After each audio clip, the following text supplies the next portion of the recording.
10 itu mereka datang. Jadi yang masuk nggak semua, ada yang di jalan, ada yang mewakilkan kereta.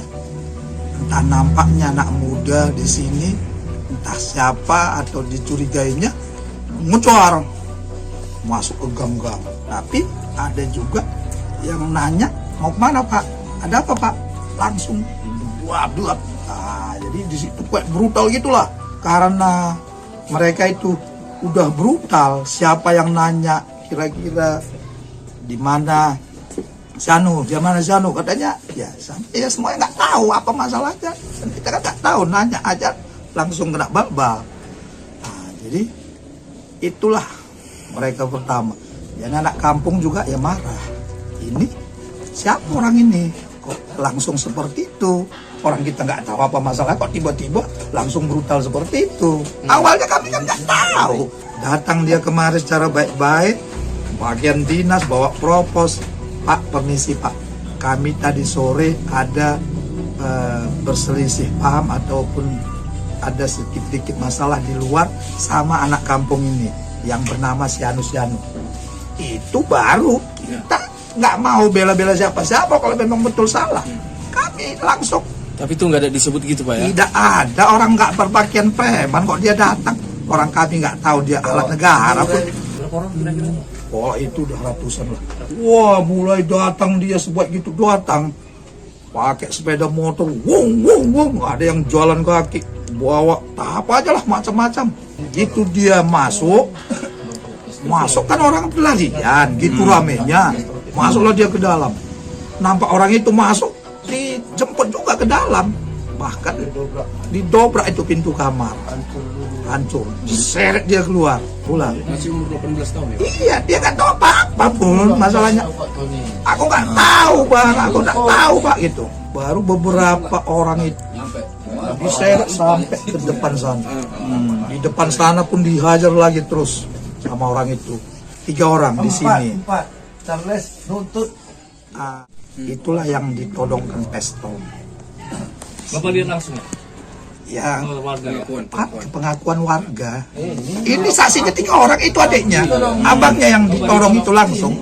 Sampai sekarang itu panas dingin, artinya gemetaran dia sampai sekarang. Itulah kejadiannya yang show kedua itu. Dibawa orang ini, kisah berapa orang? 7 orang lah ke sana. Batalion Mas? Batalion. Siapa aja tuh? Ada di sini? Ada sebagian orang sini, ada juga enggak. Tapi kejadiannya tetap di sini. Karena orang lewat, gara ketakutan dia lari juga ikut di kampung ini gitu. Bawa ya Pak?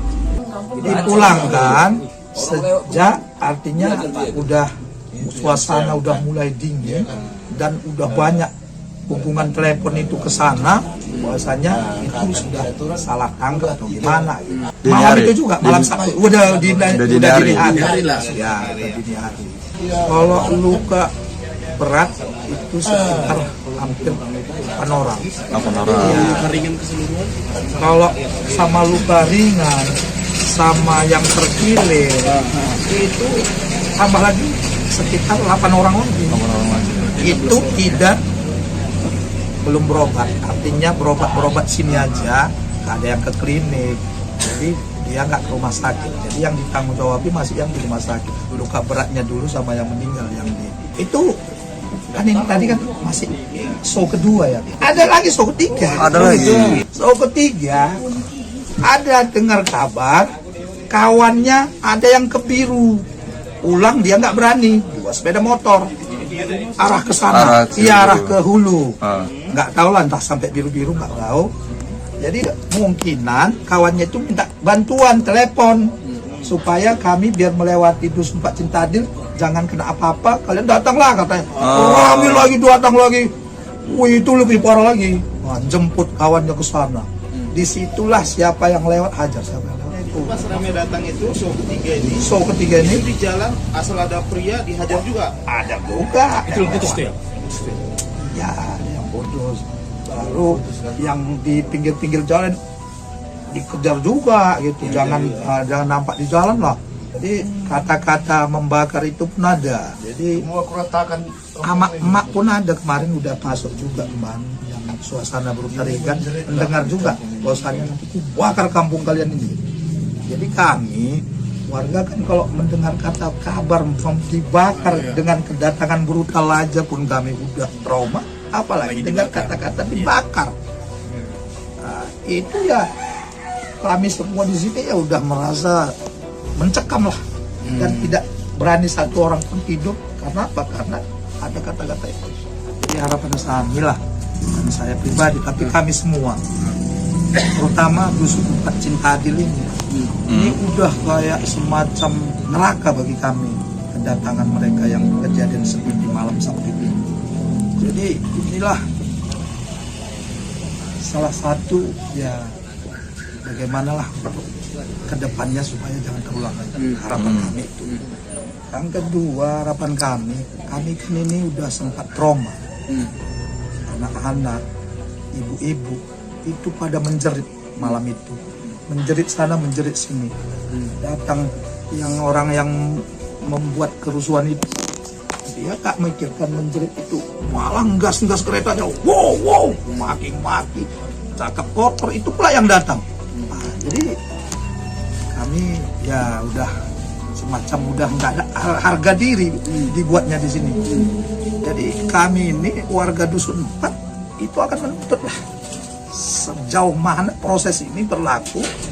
Kalau tidak sesuai dengan harapan kami tetap menuntut sampai ke atas, sampai ke HAM pun kami tutup ini. Nah, jangan ada disembunyikan. Yang salah proses, tapi yang nggak tahu apa-apa ini apa tindak lanjutnya itu. Jadi kami ini korban, artinya salah sasaran semua. Nah, jangan ada deking-mendeking karena sekarang ini udah zaman keterbukaan, media sosial juga udah banyak. Itu kalaupun nanti ditutupi pasti ketahuan. Kalau yang proses hukum aja lah. Kalau kami sesuai hukum yang berlaku, kalau kami bilang ya apalagi yang keterlibatannya membunuh, membacok, membuat luka, mendobrak pintu, yang menantangkan senjata, itu kalau bisa secara tidak hormat diberhentikan lah, pecat. Nah, itulah harapan kami ya warga Dusun 4 Cinta Adil.